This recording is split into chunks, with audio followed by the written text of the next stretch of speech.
Time for the return of the maul. One man couldn't have done this alone. Shit, sorry. Oh, maul. Let's start again. Cue dramatic entrance. So here it is. A couple of months back, I picked up a load of old axes. This was amongst them. I did do a maul right at the very start of making videos, but thought since I've been doing the polished ones, I'll maybe give it a go and doing something a bit grander, to say the least. But the handle on this one was pretty great. To be fair, it was solid as you're really going to get from them. But with doing a polished axe surface, you really need to make sure that every surface gets the right amount of attention, and that necessarily means taking the handle off and starting again. Did manage to keep it the majority of the length, so I will try and reuse it throughout the video. You can see, obviously, using the grind on the wire wheel here, just how rough the surface is on it. It has really been heavily hit over the years. You can see even the bottom surface has got a lot of hammer marks, but the back end really is a part of this that really needs the most attention overall. And you can see later on where I spend the majority of the time kind of getting that and where the most of the work lies. Using the flap disc is kind of where we start the process of getting the polished surface down. Gives it a nice even grind without taking off too much material.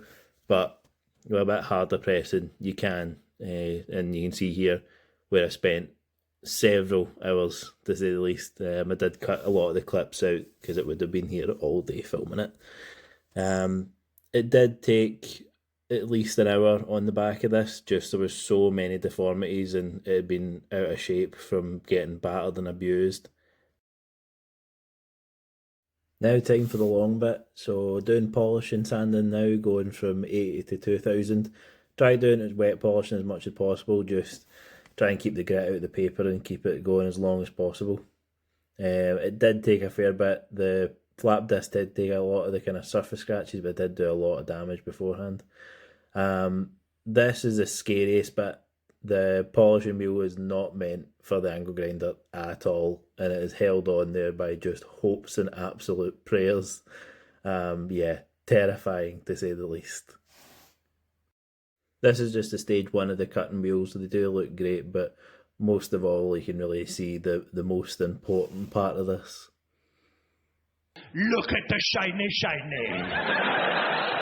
Now on to the next step of this. So as I'd said earlier in the video, the handle was actually great and it is really solid. It does just have a lot of sort of, as you can see, if you can see it really in the video, a lot of really kind of dark staining from wherever it was stored or whatever's been spilled on over the years.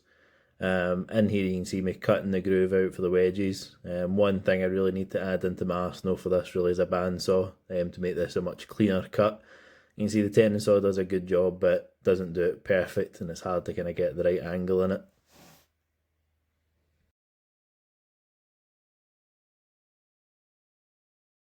Just using the sandpaper now to kind of clean out that cut and get any rough parts out, make it easier for the glue to set and the wedge to go in later on.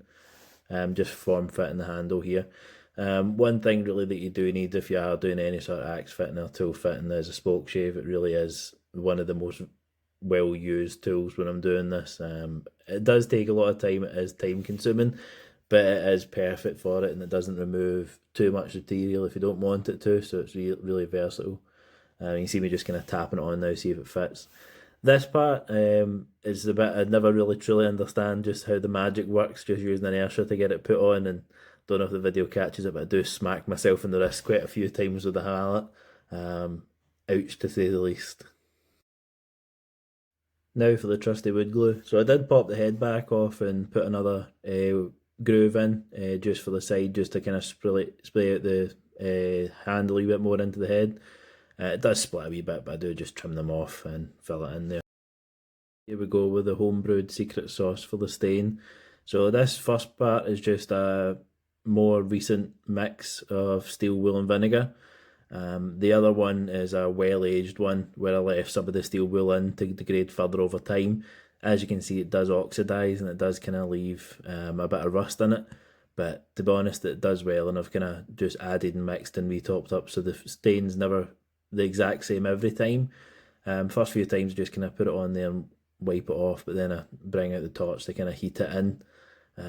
It does char it a wee bit, but I think that kind of adds to the colour a wee bit more, and it's how I tend to do all of these.